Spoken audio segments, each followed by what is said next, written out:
자, 이번 시간은 이제 교재 104페이지에 있는 상가건물 임대차보호법이에요.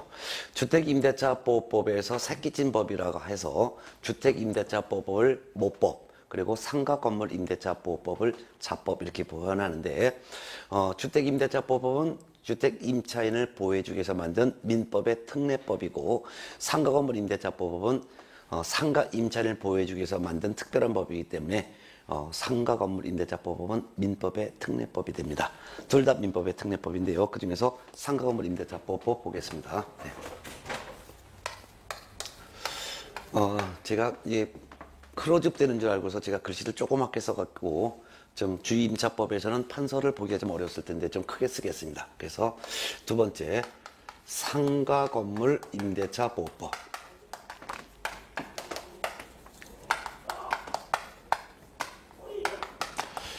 이 상가건물 임대차법은 상업용 건물에 대한 임대차 계약이 체결됐을 때 상가 임차인을 보호해주기 위해서 만든 법입니다. 그래서 상가건물 임대차보호법을 제정한 목적은 상가 임차인의 경제생활의 안정을 보장하기 위해서 만든 법이죠. 경제생활의 안정을 보장하는 것은 상가 임차인이 임대차 기간 동안 그 상가에 안정적으로 영업을 하고 그 기간이 끝났을 때 보증금을 안정적으로 회수하기 위해서 만든 법이 상가 임대차보호법에 제정한 목적이 되겠습니다. 결국 상가 임차인을 보호해주기 위해서 만든 법이죠. 민법의 특례법입니다. 그래서 민법보다는 상가건물 임대차보호법이 상업용 건물에 대한 임대차 계약의 경우에는 상가건물 임대차보호법이 민법보다 먼저 적용되는 것이죠. 그러면 상가 임대차보호법이 적용이 된다는 것은 임차인을 보호받기 위해서는 일정한 조건을 충족해야 됩니다. 그래서 적용되기 위해서는 첫 번째는 물적 요건인데요. 물적 요건으로서 임대차 계약에 체결됐을 때 그 임대차 계약 체결한 목적물이 사업자 등록이 가능한 영업용 건물을 임차해야 합니다. 그래서 임대차한 그 목적물이 영업용 건물에 대해서 임대차 계약을 해야 된다 이거죠. 그래서 상가 건물에 대해서 임대차 계약을 해야 된다 그 말입니다. 따라서 주택이라는 건물에 대한 임대차 계약이 체결됐을 때는 주택임대차보호법이 적용되는 것이고, 공장 건물에 대한 임대차 계약이 체결됐을 때는 주택도 아니고 상가도 아니죠. 이때는 민법이 적용되는 것입니다. 그래서 사업자 등록을 할 수 있는 영업용 건물, 즉 상가 건물에 대한 임대차 계약이 체결돼야 된다는 거죠. 이런 건물의 전부 또는 일부를 임차건 상관이 없습니다. 그래서 전부를 임차권 또는 일부를 임차권 적용됩니다. 그런데 아무리 영업용 건물에 대한 임대차 계약이 체결됐다 하더라도 그 외에 임차한 사람이 자연인이 임차했을 때도 적용되고 또는 법인이 임차했을 때도 적용됩니다. 그래서 자연인이건 법이건 다 적용됩니다. 문제는 주택임대차법과 달리 임대차 계약 체결했을 때 보증금 있죠. 이 보증금액이 일정 금액 이하여야지만 적용됩니다. 아까 주택임대차법은 보증금 차임이 얼마이든 상관없이 주택임대차법이 적용될 수가 있었습니다. 그렇지만 상가건물 임대차법이 적용이 되려면요. 그래서 노란 분필을 좀 찾아봐야 되겠다. 그래서 상가건물 임대차법이 적용되려면 보증금액이 일정 금액 이하해야 된다 이거예요. 이때 월세가 있을 때는 환산보증금이 적용되는데 월세가 있는 임대차라면 월세에 100을 곱한 금액에다가 보증금을 더한 금액이 일정 금액 이하해야 된다 이거예요. 자, 그러면 지역마다 좀 다른데요. 그 상가라는 이 건물, 상가 건물이 어디에 있느냐? 상가 건물이 서재지가 서울에 있는 상가라고 한다면 4억 원 이하로 임대차 계약을 해야지만 적용됩니다. 예를 들어서 서울에 있는 상가인데 월세가 300만 원이다. 그리고 보증금이 그래서 9천만 원이다 라고 가정해봐요. 그러면 월세 300만 원 곱하기 100 하면은 3억 원이죠. 거기다가 보증금을 9천만 원을 더하면은 3억 9천이죠. 3억 9천은 4억 원 이하이기 때문에 적용된다 이거예요. 그런데 만일 보증금을 9천만 원에서 만일 1,500만 원을 인상했다라고 가정해 보겠습니다. 1,500만 원 인상하게 되면 얼마가 돼요? 1억 500만 원이 되죠. 1억 500만 원인 경우에는 월세 300만 원 곱하기 100 하면은 3억. 거기다가 보증금 1억 500만 원 나오면 4억 500만 원. 이때는 서울에서는 상가임대차보호법이 적용되지 않게 된다. 그 말이 되겠습니다. 네. 자, 두 번째는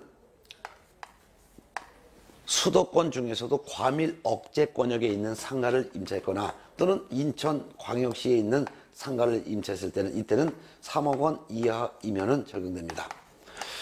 수도권 중 과밀 억제권역이라는 것은 수도권 즉 경기도 전체를 수도권이라고 하는데 그 중에서도 예를 들면은 경기도 구리시에 있는 상가라든가 경기도 의정부시에 있는 상가라든가 또는 경기도 과천시, 경기도 고양시, 성남시 등 이 지역이 되는 것이죠. 뭐 수원시도 여기에 해당되겠습니다. 수원시. 이와 같은 수도권 중에서도 과밀 억제권역에 있는 상가이거나 인천, 광시 내에 있는 상가를 임차했을 때는 3억 원 이하로 임차해야지만 적용된다는 얘기예요. 주의할 것은 인천이라 하더라도 군지역이 있어요. 군지역. 인천의 군지역. 예를 들면 인천광역시 강화군, 옹진군 이와 같은 군지역은 여기에서 제외됩니다. 그럼 이 지역은 얼마냐? 이 지역은 1억 8천만 원 이하로 임대차 계약을 체결해야지만 적용이 되게 됩니다. 자, 세 번째는 이 상가가 어디 있느냐? 이 상가가 인천광역시를 제외한 나머지 광역시 지역에 있는 상가이거나 또는 세종특별시 포함해서 세종시도 여기 들어가죠. 인천광역시, 그 밖에 인천광역시, 그 밖에도 경기도 지역 안에서도 경기도 안산시에 있는 상가 또는 경기도 김포시에 있는 상가, 경기도 광주시에 있는 상가, 경기도 용인시에 있는 상가 이같이 인천광역시를 제외한 나머지 광역시 지역과 경기도의 안산시, 김포시, 광주시, 용인시에 있는 상가를 임차했을 때는 2억 4천만 원 이하로 임대차 계약을 체결해야지만 적용됩니다. 이와 같은 지역을 전체를 제외한 뺀 나머지 지역을 기타 지역이라고 했습니다. 이 기타 지역에서는 인천이라 하더라도 강화군 지역을 포함한 지역입니다. 이런 지역에서는 1억 8천만 원 이하로 임대차 계약을 해야지만 상가 임대차보호법이 적용되는 것이죠. 그렇다면 이 금액, 이 각각의 지역에서 이 금액을 초과하는 임대차 계약이라면 원칙적으로 이 금액을 초과한다면은 원칙적으로는 상가 임대차보호법이 적용되지 않는 것입니다. 그렇지만 예외적으로 이와 같은 금액을 초과하는 경우라 하더라도 예외적으로 상가 건물 임대차보호법 규정에서 일부 규정이 적용됩니다. 이따 나오겠지만 이와 같은 금액을 초과하는 경우라 하더라도 상가 임차인이 상가의 인도와 사업자 등록을 신청하게 되면 그 다음 날부터 제3자에 대해서 대항력이 인정이 됩니다. 물론 이 금액 이하라면은 당연히 적용되고 초과되는 경우라 하더라도 상가 인도와 사업자 등록 신청하면 그 다음 날부터 제3자에게도 나 상가 임차인이야, 나 임대차 기간 끝날 때까지 장사할 거야, 기간 끝나면 보증금 줘 라는 것을 상가 임대인뿐만 아니라 새 상가 주인인 양수인에게도 주장할 수 있다 그 말입니다. 두 번째는 이와 같은 금액을 초과하는 경우라 하더라도 상가 임차인이 임대인에게 계약 기간을 연장해 주세요라는 계약 갱신을 요구할 수 있는 권리가 있습니다.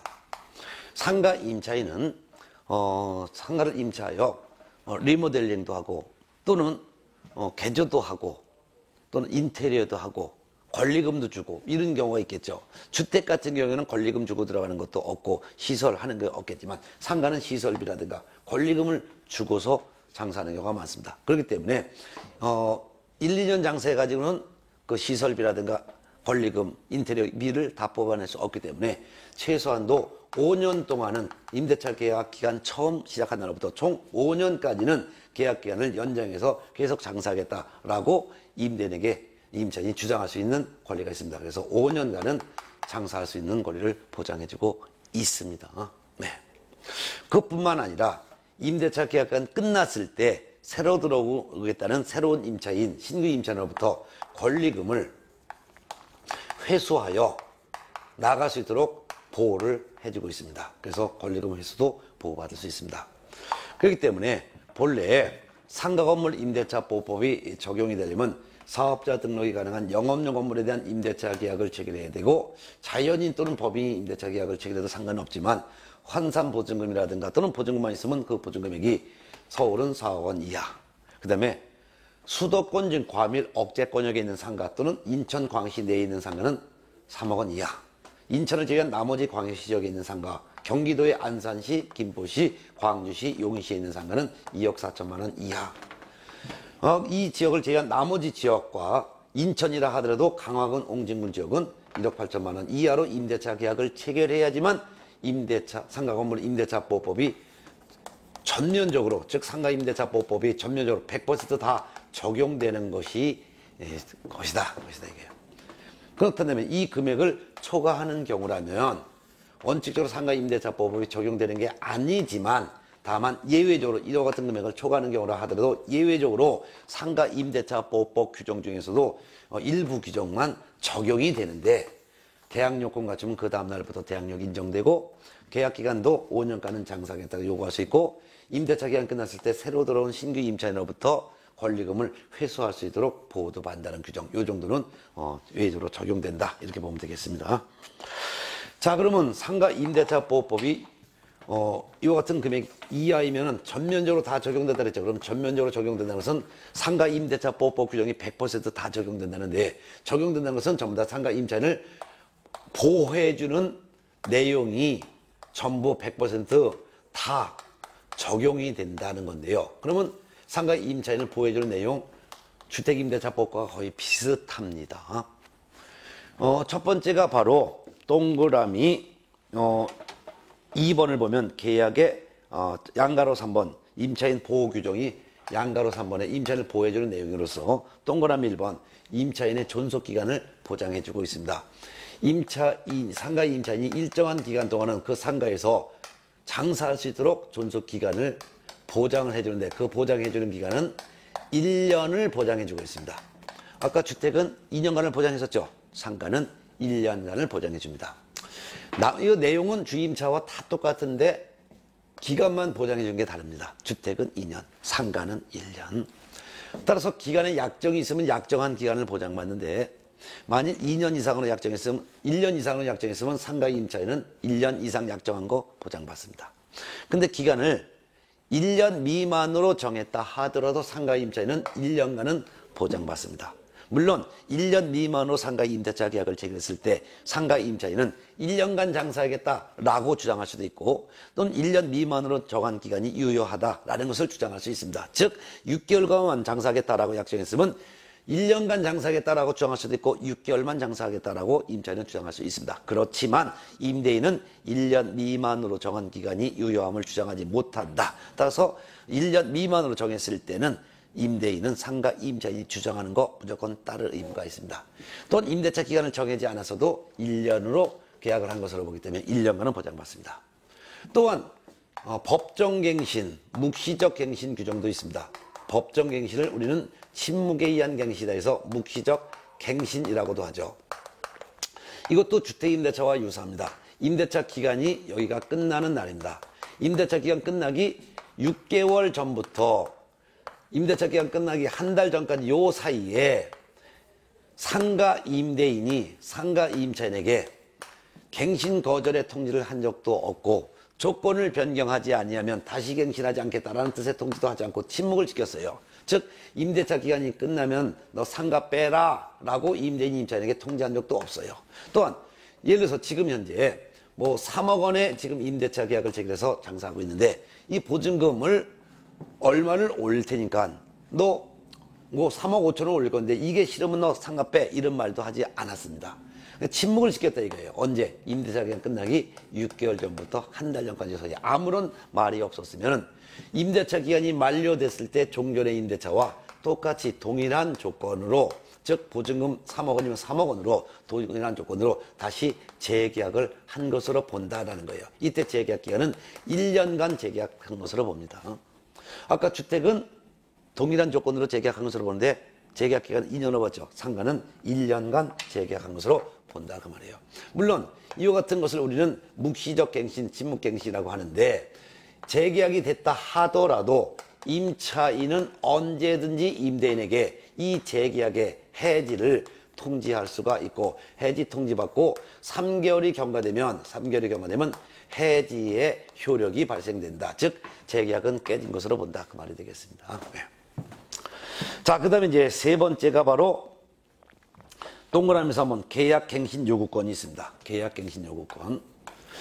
주택임대차법에서는 주택임차인이 임대인에게 주택임대차 계약기간을 연장해달라 갱신 요구 권리가 없습니다. 그렇지만 상가임차인은 시설비, 인테리어비 또는 권리금을 뽑을 수 있는 기간을 보장하기 위해서 계약 기간을 연장해달라고 요구할 수 있습니다. 이를 계약갱신 요구권이라고 합니다.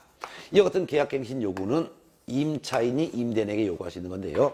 아무 때나 요구할 수 있는 것은 아니고요. 임대차 계약 기간 끝나기 6개월 전에서 한 달 전까지 요 사이에만 계약갱신 요구할 수가 있습니다. 자, 이와 같이 임차인이 임대차 기간 끝나기 6개월에서 한 달 전 요 사이까지 임대인에 대해서 계약 기간을 연장해 주세요. 이게 바로 갱신이에요. 계약갱신을 해달라고 요구할 수가 있습니다. 이런 요구를 받은 임대인은 정당한 사유가 없다면 거절할 수 있는 정당한 사유가 없다면 임차인의 요구에 따라서 갱신을 해줘야 합니다. 이때 갱신해줘야 되는데 갱신되는 그 기간은 임차인이 요구한 기간입니다. 만약 임차인이 1년간 더 연장하겠습니다.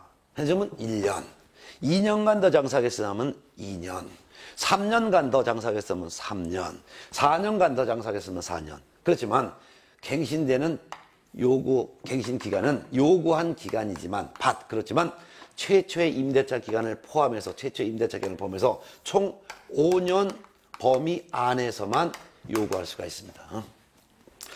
자, 그 다음에 갱신되는 임대차는 보증금 차임은 어떠냐? 보증금이나 차임은 종전의 보증금과 동일한 조건으로 다시 기간이 요구한 기간 되는 거예요. 그렇지만 동일한 조건으로 예를 들어서 3억 원의 임대차 계약을 체결하고 있다면 종전에 3억 원이었으면 3억 원으로 다시 한 것으로 보는데 다만 각종 조세 공과금의 부담이나 경제 사정의 변동으로 인해서 주변 비에서 시세가 맞지 않으면 이 보증금은 증액 요구, 감액 요구 서로 증감을 청구는 할 수가 있습니다. 변동할 수는 있죠. 네. 근데 이와 같은 요구에 대해서 상가 임대인은 임차인의 갱신 요구에 대해서 거절할 수 있는 정당한 사유가 있어요. 정당한 사유가 있다면 이때는 임차인의 갱신 요구를 거절할 수가 있습니다. 그러니까 갱신해 주지 않고 거절할 수가 있습니다. 그러면 임차인의 계약갱신 요구를 거절할 수 있는 정당한 사유가 있는 경우라는 것은 어떤 경우냐? 한 장 넘어가면 106페이지에 있습니다. 106페이지 보면 음영박스에 총 8가지를 해놨습니다. 이해를 하시면 됩니다. 어떤 경우가 임차인의 갱신 요구를 임대인이 거절할 수 있는 사유냐? 일단 임차인이 3기의 차임액에 달하도록 차임을 연체한 사실이 있다면은 계약갱신 요구를 거절할 수 있습니다.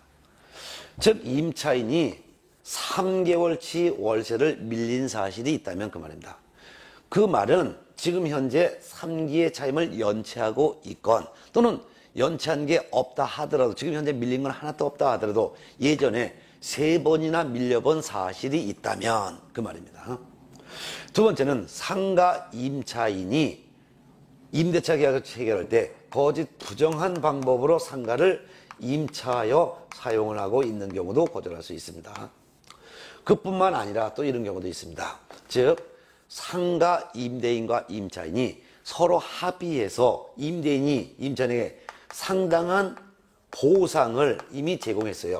상당한 보상을 이미 제공했습니다. 그래서 보상금을 줄 테니까 계약갱신 요구하지 말라 해서 이미 보상을 해서 서로 합의했다든가 또는 임차인이 임대인의 동의 없이 임차한 상가를 무단으로 타인에게 전대했어요. 즉 자기가 쓰지 않고 임대인 동의 없이 남한테 또 빌려줬다 그 말입니다. 그래도 계약갱신 요구를 거절할 수가 있습니다. 또는 상가 임차인이 고의나 중대한 과실로 상가 건물의 전부나 일부를 파손시켰어요. 상가를 파손시켰는데 고의로 파손시켰거나 또는 중과실로 파손시켰어요. 또는 상가 목적물의 전부 일부가 멸실됐어요. 멸실됐다는 것은 없어졌다 이거죠. 그래서 장사를 할 수 없게 된 경우. 그 밖에도 상가 임차인이 임차인으로서 의무를 현저히 위반한 경우, 이런 경우에는 임대인은 임차인의 이 갱신 요구를 거절할 수가 있다 그 말이 되겠습니다. 그럼 이런 사유가 없다면 임대인은 임차인의 계약갱신 요구를 거절할 수 있는 정당한 사유가 없는 경우니까 이때는 임차인의 요구에 따라서 계약기간을 연장해줘야 되는데, 연장 요구는 임차인이 최초의 임대차 기간을 포함해서 5년 범위 안에서만 연장 요구할 수 있기 때문에 5년 범위 안에서 1년 연장하겠다면 1년, 2년 연장하겠다면 2년 뭐 이런 거죠. 그리고 보증금 차임은 종전과 동일한 보증금 차임인데, 종전 보증금이 예를 들어서 3억 원이면 3억 원 종전과 동일한 조건인데 다만 보증금 차임을 증감할 수는 있다 이렇게 되겠습니다. 네. 자, 이것도 이제 임차인이 5년 동안은 장사할수록 보장해 주니까 임차인을 보호해주는 내용이 되겠죠. 자, 그 다음에 이제 네 번째는 대항력 규정입니다. 대항력 규정. 이거는 주택임대차 보호법과 내용이 똑같습니다. 상가 임차인이 임차권 등기를 하게 되면 그날부터 제3자에 대해서 대항할 수 있는 힘이 생깁니다. 근데 임차권 등기를 하지 않았다 하더라도 상가를 인도받고, 상가 임차인이 상가를 인도받고 세무서에 가서 사업자 등록을 합니다. 사업자 등록을 신청하면 이 두 가지 요건을 다 충족한 그 다음 날부터 대항력이 생깁니다. 대항력이 생긴 이후에 설정된 권리보다 우선했을 때, 대항력이 생겼기 때문에 대항력이 생긴 이후에 설정된 권리보다 우선하죠, 임차인이. 그러니까 대항력이 생긴 이후에 상가가 제3자에게 양도가 됐을 때 양수받은 새 상가 주인에게 나 상가 임대차 기간 끝날 때까지 장사할 거야. 그리고 기간이 끝났을 때 보증금을 주면 그때서야 방패 거야. 라고 주장할 수 있는 힘이 상가 임대뿐만 아니라 양수인 새 주인에게도 주장할 수 있다 이거죠. 그렇지만 주택임대차가 똑같이 아무리 대항력이 있다 하더라도 대항력 갖추기 전에 먼저 선순위로 저당권이 설정되어 있고 그 다음에 임차인이 대항력을 가지고 있다면, 임차인이 나중에 대항력 갖고 있다면 나중에 경매가 됐을 때는 이때는 먼저 선순위 저당권이 있으니까 낙찰받은 매수인 즉 양수인에게 세주인이 상가 빼라 하면은 이 임차인은 상가를 빼야 되는 것이죠.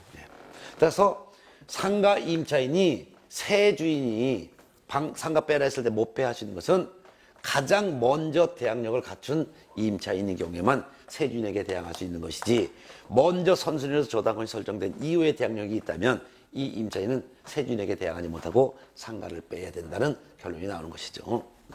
자, 다섯 번째는 상가 임차인도 주택 임차인과 똑같이 임대차 계약서의 확정 일자를 갖춘 임차인은, 즉 상가의 인도와 그 다음에 상가에 대해서 사업자 등록을 신청하여 대항력도 갖추고 사업자 등록도 하고 확정일자 도장까지 받은 계약서, 임대차 계약서에 확정일자 받은 이 계약서에 도장 받은 상가 임차인은 이 상가가 나중에 경매가 되었을 때 낙찰된 대금에서 배당을 받을 때, 이때 배당 받을 때 자기보다 후순위 권리자보다는 먼저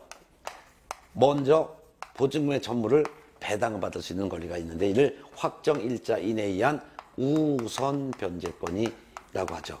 이건 주택 임차인의 확정일자인에 의한 우선 변제권 내용과 똑같은데, 주택 같은 경우는 주택의 인도와 전신고 그 다음에 임대차 계약서의 확정일자를 갖추면 경매가 됐을 때 낙찰된 대금에서 후순위 권리보다 먼저 보증금을 다 배당받을 수 있는 건데요.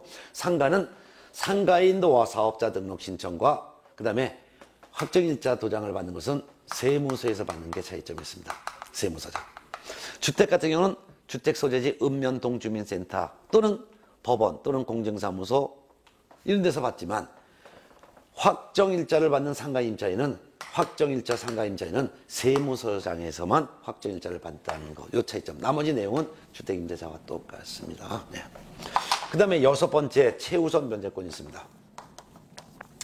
최우선 변제권인 것은 가장 먼저 우선적으로 낙찰대금에서 변제를 받을 수 있는 권리를 말하는데요. 주택임대차와 똑같습니다. 즉 주택임차인이 경매 등기 전까지 대항 요건만 갖췄어요.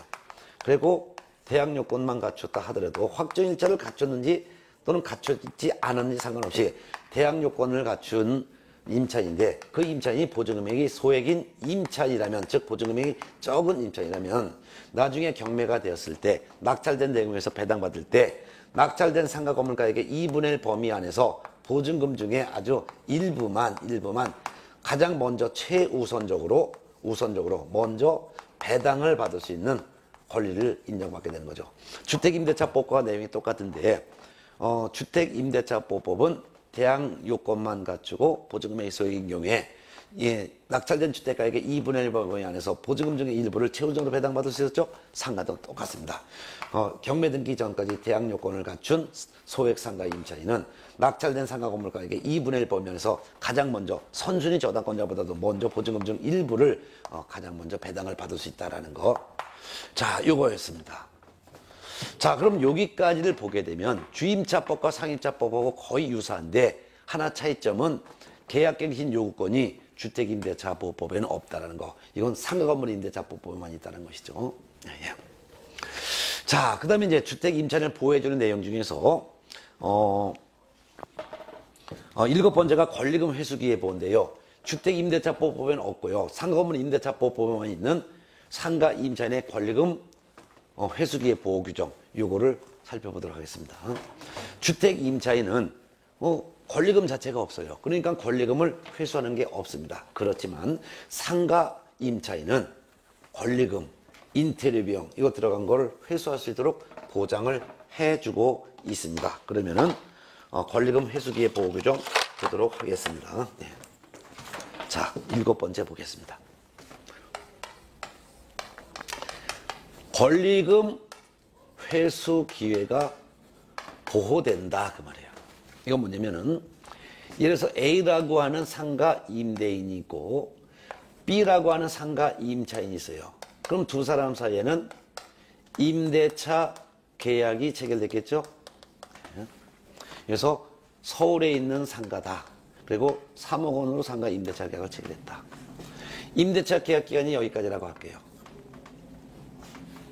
그렇지만 임대차 계약 기간 만료되기 6개월에서 1개월까지 사이에 상가 임차인이 상가 임대인에게 계약 갱신을 요구할 수 있죠. 갱신 요구하게 되면 몇 년간 또 보장돼요? 최초의 임대차 기간을 포함해서 총 몇 년? 5년까지는 보장됩니다. 5년까지 보장돼요. 그래서 기간이 연장됐다 했어요. 그럼 여기가 임대차 기간 만료가 되는 날이 되겠죠. 네.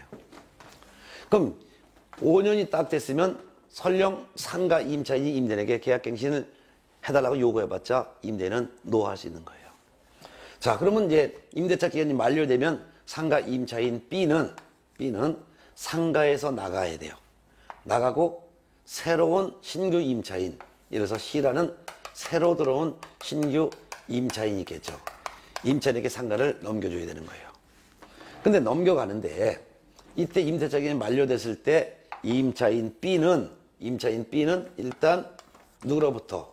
A로부터는 보증금을 그대로 회수하고 그 다음에 임차인 B는 그 대신 상가는 신규 임차인에게 인도를 해줘야 되는 것이죠. 네. 그런데 임대차 기간이 끝났을 때 이같이 보증금은 임대인에게 회수하고 그 다음에 상가는 신규 임차인에게 넘겨주는데 문제는 이거 5년 동안 장사하면서 권리금, 시설비, 인테리어비가 들어간 거 있어요. 이걸 갖다 회수할 수 있는데 이를 권리금이라고 하는 거예요. 그럼 권리금이라는 것은 이 상가 장사하면서 영업용 건물의 비품인 예를 들면 식당이라면은 에어컨, 냉장고, 식기 이런 거를 그대로 요 신규 임차인이 쓰게 한 대가 또는 영업상의 노하우를 신규 임차인에게 알려준 대가 또는 단골 고객을 많이 확보해 준 대가 또한 장사가 잘 되는 특수한 장소적 이익에 대한 대가를 우리는 상가 권리금이라고 하는 거예요. 그럼 이 권리금을 회수해야 되는데 누구한테 회수하냐면 신규 임차인으로부터 권리금을 회수하는 거예요. 권리금을 신규 임차인으로부터 회수하는 거예요. 그러면 임차인과 신규 임차인은 두 사람 사이에 권리금 계약을 체결하게 돼요. 권리금 계약. 이 권리금 계약이라는 것은 신규 임차인이 지금 장사하고 있는 임차인에게 권리금을 지급하기로 하는 계약. 이게 바로 권리금 계약이에요. 다시 누가 신규 임차인이 누구에게 지금 장사하고 있는 임차인에게 권리금을 지급을 하기로 하는 계약. 이를 권리금 계약이라는 거예요. 그럼 권리금 계약에 따라서 이래서 권리금을 1억 받기로 했다면 이 권리금 계약에 따라서 임차인이 신규 임차인으로부터 권리금을 회수하는 것을 이 임대인은 방해하면 안 돼요. 이게 보호라는 것 자체는 임대인은 임차인이 신규 임차인 C로부터 권리금 계약을 체결하여 권리금을 회수하는 것을 회수하지 못하게 방해를 하면은 안 된다 이게. 회수하지 못하게 방해하면 안 된다. 이게 바로 권리금 회수기의 보호라는 거예요. 그럼 언제 방해하면 안 되냐? 임대차 기간 만료되기 3개월 전부터 임대차 기간 끝날 때까지 요 기간 중에 임차인이 신규 임차인 C로부터 새로운 임차인이 만약 C라고 한다면 새로 들어온 임차인 신규 임차인으로부터 임차인이 권리금을 회수하는 것을 못 받게 방해하면 안 된다. 누가 방해하면 된다? 임대인이 방해하면 안 된다. 임대인이 방해하면 안 된다. 이게. 어떻게 방해하느냐? 방해하는 유형이 있어요. 방해하는 방법은 이런 경우죠. 임대인이 요 신규 임차인 C에게 야, 이 권리금 너 임차인에게 주기로 했던 권리금 있잖아. 이거 임차인 B에게 주지 마. 그리고 그 권리금을 A, 나에게 주어. 이렇게 요구하는 거예요. 그래서 권리금을 얘한테 주지 마. 라고 하거나 그 권리금을 나한테 줘. 라고 하는 게 바로 권리금을 회수하지 못하게 방해하는 것이 되는 거예요. 이런 건데 하면 된다, 안 된다? 안 된다 이거예요. 하면 안 된다 이거예요. 방해하면 안 돼. 근데 만일 권리금을 못 받게 임대인 A가 권리금을 B가 신규 임차인 C로부터 권리금을 회수하지 못하게 만일 방해했다면 임차인 B는 손해가 발생하는 거예요. 이 손해를 발생했으면 이 손해를 어떻게 했냐? 이 손해를 임대인 A는 배상을 해야 될 책임이 있는 거예요. 배상 책임이 있는 거예요. 근데 배상 책임이 있는데 배상해달라고 이 임차인이 임대인에게 손해배상해줘 라고 요구할 수 있는 것은 언제 요구할 수 있냐? 배상 청구는 임대차 기간 만료하고 나서 3년 이내에 청구해야 돼요. 임대차 기간 끝나고 3년 이내에 임차인이 임대인에게 야, 내가 신규 임차인 B로부터 권리금 못 받게 네가 방해했지. 그래서 내가 손해입었어. 그러니까 손해배상해. 라는 손해배상 청구는 임대차 기간 끝나고서 3년 이내 청구해야 된다. 그 말입니다. 예. 자, 그 다음에 임차권 등기 명령제도가 있어요. 8번째. 임차인을 보호해주는 의미에서 임차권 등기 명령제도. 이것도 주택 임대차법과 똑같아요. 즉 임대차 기간이 여기부터 여기까지예요. 근데 기간이 만료되었는데도 불구하고 임대인이 보증금을 반환하지 않았을 때 이런 경우에 한해서 임차인이 그 상가 소재한 법원에다가 임차권 등기 명령 좀 시켜주세요라고 신청하는 거예요.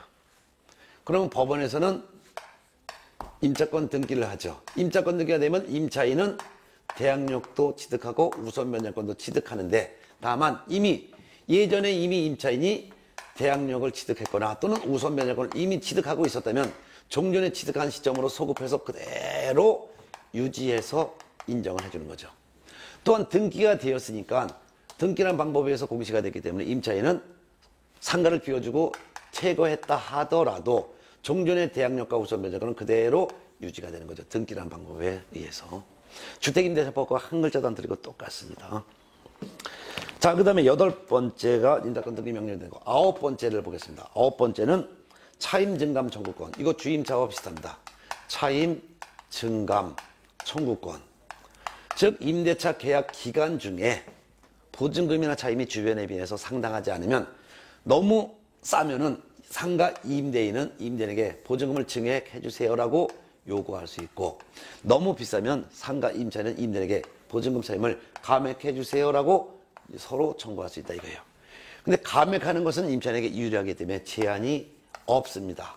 그렇지만 증액을 요구하는 것은 임차인에게 불리하기 때문에 제한이 있다 이거예요. 제한은 종전의 보증금 차임액의 100분의 9 범위 내에서만 증액을 요구할 수 있습니다. 즉 9% 범위 내에서만 증액 요구가 가능하다 그 말입니다. 네. 주택 같은 경우는 20분의 1, 즉 5% 범위 안에서만 증액을 요구할 수 있었죠. 상가는 100분의 9, 즉 9% 범위 내에서만 증액을 요구할 수 있습니다. 자, 108페이지 이제 마지막 상가 임차인을 보호해주는 내용 중에서 10번째가 월차임 산정률에 대한 제한입니다. 월차임 산정률의 제한이라는 것은 주임차와 똑같은데 내용은 보증금의 전부나 또는 일부를 상가 임대인과 임차인이 서로 합의해서 보증금의 전부 또는 일부를 월세로 전환을 할 수는 있는데, 월세로 전환할 때 그 월세로 전환하는 그 전환율에 대해서 바꾸는 거예요. 전환율에 대한 제한이 있어요. 전환율은 두 가지 중에서 낮은 범위 안에서만 전환할 수 있습니다. 즉, 연 1할 2푼. 연한 1푼인 것은 연 12%를 말합니다. 연 12%하고, 그 다음에 기준금리의 4.5배. 기준금리의 4.5배 곱한 거. 요거 둘 중에 낮은 범위를 초과할 수 없습니다. 예를 들어서 기준금리가 1%라고 한다면 요 범위 안에서만. 그러면 요 둘 중에서도 낮은 범위 안에서만 요구할 수 있습니다. 주택 같은 경우는 보증금의 전부 또는 일부를 월세로 전환할 때 연 1할, 즉 연 10%하고 기준금리 플러스 3.5% 중에서 낮은 범위 안에서만 전환할 수 있다 그랬죠? 그렇지만 상가는 보증금의 전부 또는 일부를 월 단위 차임으로 전하는 경우 연 1할 2푼과 한동에서 공시한 기준금리의 4.5배를 곱한 비율 중 낮은 비율을 곱한 월차임의 범위를 초과할 수 없다 이렇게 났습니다. 자, 그럼 이렇게 해서 상가건물 임대차법도 다 마무리 지었습니다. 그러면 주택 임대차법과 상가건물 임대차법은 좀 차이가 있는데, 먼저 제 상가건물 임대차법을 종합 정리합니다. 상가건물 임대차법은 사업자 등록이 가능한 영업용 건물에 대해서 상가건물의 전부 또는 일부에 대해서 임차했을 때, 또한 그 보증금이 지역에 따라서 일정 금액 이하였을 때만 상가임대차보호법이 적용됩니다. 서울에 있는 상가는 4억 이하, 수도권 중 과밀 억제권역에 있는 상가이거나 또는 인천광역시 중에서도 군지역을 제외한 인천광역시 내에 있는 상가는 3억 원 이하, 인천광역시를 제외한 나머지 광역시에 있는 상가이거나 또는 경기도의 김포, 안산, 용인, 광주시에 있는 상가는 2억 4천만 원 이하, 그 외에 있는 상가는 1억 8천만 원 이하인 상가임대차 계약만 상가임대차보호법이 적용되고, 여기서 금액이 초과되면 상가임대차법은 적용되지 않는 게 원칙이다 했어요. 그렇지만 다만 이와 같은 금액을 초과하는 경우라 하더라도 상가임차인이 상가의 인도와 사업자 등록을 시정하면 그 다음 날부터 대항력이 인정되는 것은 초과되는 경우에도 적용이 된다라는 것이었고, 또한 이와 같은 금액을 초과하는 경우라 하더라도 상가 임대인은 상가 임차인에게 계약갱신을 요구할 수가 있었습니다. 계약갱신 요구한다는 것은 최초 임대차 기간을 포함해서 5년 동안은 장사하겠다라는 것을 초과하는 경우에도 적용된다 했었습니다. 또한 초과되는 경우를 하더라도 이와 같이 상가 임차인은 새로 들어온 임차인으로부터 권리금을 회수할 수가 있는데, 권리금 회수하는 것을 상가 임대인이 못 받게 방해하면 안 된다, 이런 경우도 역시 초과되는 경우에도 적용이 된다 했습니다. 이런 거 알아두세요. 그 외에 나머지 규정은 원칙적으로 적용되지 않는 게 원칙입니다. 자, 그러면 상가건물임대차법이 적용된다면 상가임대차법 규정이 다 적용되는데, 전부 다 적용되는 내용은 임차인을 보호해주는 내용이죠. 즉 1년간은 장사할 수 있도록 보장을 받는다. 또한 침묵에 의해서 자동적으로 재계약될 수도 있다. 재계약 기간은 1년이다. 계약 기간도 연장해달라고 요구할 수 있다. 또한 상가인도와 사업자 등록을 시정하면 그 다음 날부터 제3자에게서도 나는 임차인이다라고 주장할 수 있는 대항력이 있다. 또한 상가 임차인이 상가인도와 사업자 등록하고 상가 임대차 계약서의 확정일자를 다 갖춰놓으면 그 상가가 나중에 경매됐을 때 배당받을 때 상가 임차인은 자기보다 후순위 권리자보다는 보증금 전부를 다 먼저 배당받을 수 있다. 또한 상가 임차인이 경매 등기 전까지 대항 요건을 갖추고 보증금액이 소액이라면 낙찰된 상가 건물가액의 2분의 1 범위에서 보증금 중 일부를 가장 먼저 일시로 다 배당받을 수도 있다. 7번째는 임대차 기간 끝나기 3개월 전까지, 3개월 전부터 임대차 기간 끝나는 날까지 이 기간 중에 임대인은 임차인이 새로 들어온 임차인으로부터 권리금 회수하는 것을 못 받게 방해해서는 안 된다. 또한 임대차 기간이 끝났을 때 보증금을 주지 않으면 임차인이 법원에 임차권 등기해달라는 신청을 하여 임차권 등기가 된다. 그러면 대항력과 우선 변제권이 인정되지만 이미 임차권 등기 전에 대항력과 우선 변제권이 이미 취득되어 있다면 종전에 취득한 시점으로 소급해서 그대로 인정된다. 그리고 등기가 된 이후에는 퇴거하더라도 대항력과 우선 변제권은 그대로 인정된다. 또한 임차인과 임대인은 보증금 차임이 주변에 비해서 상당하지 않으면 임대차 기간 중에 서로 증감을 청구할 수 있는데 감액은 제한 없고 증액만 100분의 9 범위 내에서 증액할 수 있다. 보증금의 전부 또는 일부를 월세로 전환할 수 있는데 전환하는 비율은 연 1할 2푼과 기준금리의 4배를, 기준금리의 4.5배를 곱한 비율, 이 둘 중에서 낮은 범위 안에서만 월세로 돌릴 수 있다. 이런 내용을 공부했습니다. 참고적으로 상가 임대차보호법에서는요, 이런 규정이 있습니다. 하나만 참고해서 더 알아둔다면, 이거는 보증금이 일정 금액 이하건 초과되는 경우라 하더라도, 이하건 초과되는 경우라 하더라도, 지금 상가 임차인이 월세를 내고 있는데, 연체 차임액이 3기에 달하고 있다면, 즉 지금 현재 밀려있는 게 3달치가 밀려있다면 그 말이에요. 이때면 상가 임대인은 상가 임차인에게 임대차 계약을 해지할 수가 있습니다. 그래서 지금 밀려있는 게 3달치가 밀려있다면 상가 임대인은 상가 임차인에게 상가 임대차 계약을 해지할 수가 있습니다. 이는 일정 금액 이하이건 일정 금액 초과하는 경우이건 지금 밀려있는 게 3달치가 되어 있다면, 지금 3달치 밀려있다면 상가 임대는 상가 임차인에게 임대차 계약 해지한다 라는 해지할 수도 있다는 거 추가로 더 알아두면 좋겠습니다. 자, 이번 시간은 상가건물 임대차법에서 정리해드렸고요. 다음 시간에는 이제 마지막 시간으로서 108페이지에 있는 경매와 매수 신청 대리인 등록에 대해서는 다음 시간에 마무리 짓도록 하겠습니다. 그럼 다음 시간에 다시 뵐까요? 수고하셨습니다.